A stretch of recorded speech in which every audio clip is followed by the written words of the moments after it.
Hey guys, we're Lincoln Tech and class of steering suspension, group 5. So today's topic gonna be on torsion bar. First, we're gonna talk about what it is. What's a torsion bar is. A torsion bar is made of spring steel that makes it flexible and supports the car in extra weights and height.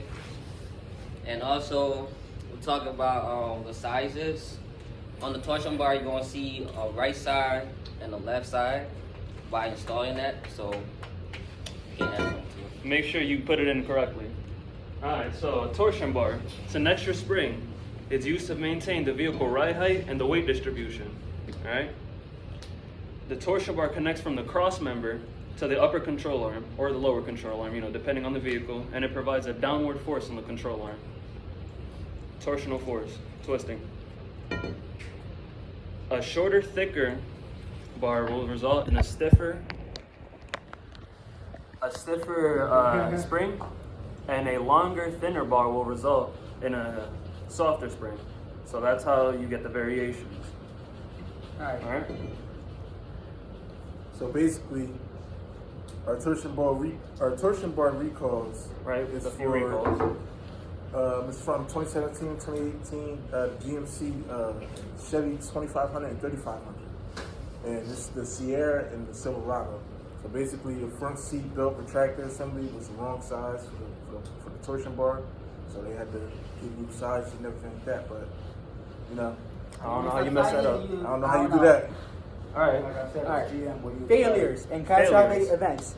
Check if there are any cracks, bends, twists, or something horrible. It breaks in half somehow. Do that, you need a new one for obvious reasons. You can have torsional bends. You can have like bend in the bar. Cracks, bends, And sagging too. You want to make sure there's no sagging of it. to add to that, for sagging over a long period of time after driving a vehicle, you're gonna have the torsion bar sag, and if it sags, you need to replace that. Because if you keep driving, you're gonna have a lower sluggish in your driving, lower tightness. Also, when you you're driving on might it. hit something that might break this or make it crack in half. It's gonna be easy. It's gonna be easy to bend once it's sagging. On another break side. in half, man. Go ahead. I was just gonna say, if you break in a half, dude, it's another box of problems. That's a whole, Yes, it it's a whole is. different ballpark. Absolutely. So on another note, torsion bar pretty much controls the ride height. So controls the ride height. If you have improper ride height, it's out of specs, check the torsion bar. All right, so R&R. R&R. You want to start off by measuring the ride height while it's on the ground. After that, you want to lift the vehicle and take the wheel off. Install a torsion bar correction tool, compression tool. Compression tool of the torsion bar, okay. Mark the torsion bar spring and its corresponding arm. So you want to mark it, make sure you get that proper installation. Stars and Bars Pizza here. Word. AC class. All right. Yeah. All right, so What was I? marking it. If the torsion bar has an anchor bolt protrusion, measure the distance from the washer to the end of the stud. Yep. That's Remove what the adjustment bolt and anchor plate. You want to make sure the torsion bar force is released before removing all the bolts. It's not something you want to get hit with. I guarantee you that. No, it is. Lights out. Slowly loosen and remove the torsion bar compression tool after doing that. Yep. Remove all the remaining bolts and remove the torsion bar spring. Mm-hmm. Release pressure on the supporting jack and drop the lower control arm. Yep. Make sure the torsion bar springs were fitted in the correct location. If they weren't, again, another box of problems. Left and right. That's how you would tell. It's gonna be rated on that. So. Inspect the torsion bar for any signs of wear. Mm-hmm.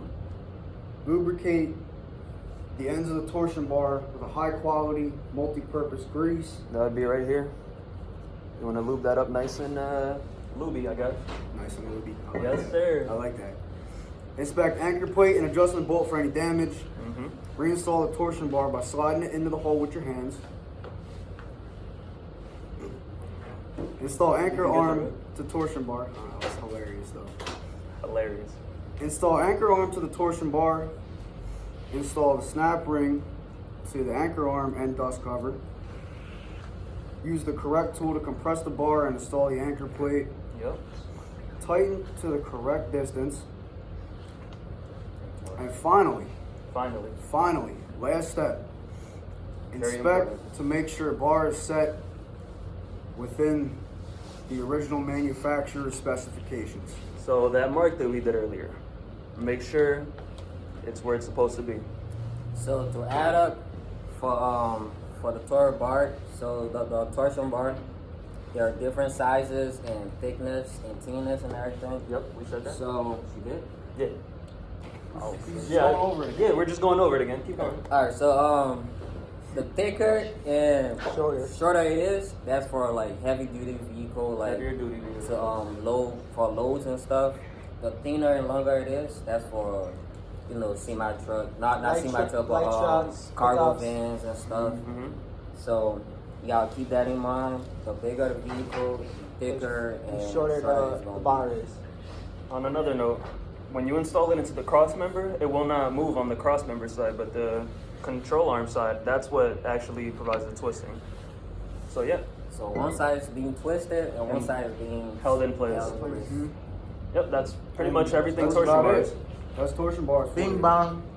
Bing Bing bong. bang. You gotta edit that part.